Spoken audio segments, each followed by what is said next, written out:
اعوذ باللہ من الشیطان الرجیم بسم اللہ الرحمن الرحیم الرحمن الرحیم، رحمان ہے اور رحیم ہے۔ اب دوبارہ اس کی میں وضاحت نہیں کروں گا۔ مالک یوم الدین، یوم دین کا مختار مطلق ہے۔ دین عربی زبان میں کہتے ہیں بدلے کو، دناہم کما دانو کما تدینو تو دانو، یہ کہاوت ہے۔ جیسے اردو میں ہم کہتے ہیں جیسا کرو گے ویسا بھرو گے، کما تدینو تو دانو، تو یہ ہے بدلہ۔ اس کا بنیادی مفہوم جو ہے وہ بدلہ ہے۔ تو بدلے کا ایک دن ہے جس دن فیصلہ ہوگا کہ کون کیا کما کر لایا ہے، اسے کیا بدلہ ملنا چاہیے۔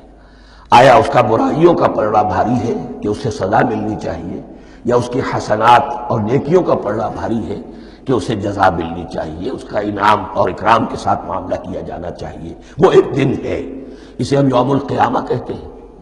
اور لیکن اصل بات جو یہاں کہی گئی، یعنی ایک جملے میں تین باتوں کا اعتراف ہو رہا ہے۔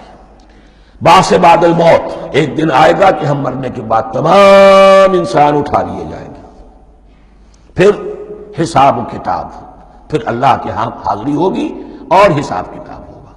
اور تیسرے یہ کہ اس حساب کتاب کے دن کا مختار مطلق اللہ ہے، یعنی کسی اور کو اپنے ذہن میں سہارا بنا کر آپ زندگی گزاریں کہ وہ مجھے چھڑا لے گا، یا وہ ہستی جو ہے اتنی زوردار ہے کہ وہ مجھے بچا لے گی، اس سے اپنے دل کو، اپنے ذہن کو بالکل پاک کر لیجئے۔ مالک یوم الدین، ایک دوسری جگہ پر قرآن میں آیا ہے، اس روز کوئی پکارنے والا پکارے گا لمن الملک اليوم للہ الواحد القہار، آج کے دن کس کا اختیار مطلق ہے؟ اور پھر کہا جائے گا اللہ کے لیے الواحد قہار، جو پوری طرح چھایا ہوا ہے، بس تولی ہے۔ تو مالک یوم الدین، جو جزا و سزا کے دن کا مالک ہے۔ اب یہاں سے کلام ایک رخ بدل رہا ہے۔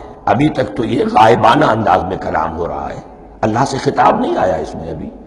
الحمدللہ رب العالمین الرحمن الرحیم مالک یوم الدین۔ اب خطاب ہے ایاک نعبد و ایاک نستعین، ہم صرف تیری ہی بندگی کرتے ہیں اور کریں گے، اور ہم صرف تجھ ہی سے مدد مانگتے ہیں اور مانگیں گے۔ یہ ترجمہ میں کیوں کر رہا ہوں کہ یہ فعل مضارع ہے۔ عربی زبان میں فعل مضارع حال اور مستقبل دونوں کو کور کرتا ہے۔ ایاک کا جو ہے مفعول فاعلی جو ہے، مفعول جو ہے اس میں ضمیر مفعولی، اسے پہلے لا کر حشر کا مضمون پیدا ہو گیا۔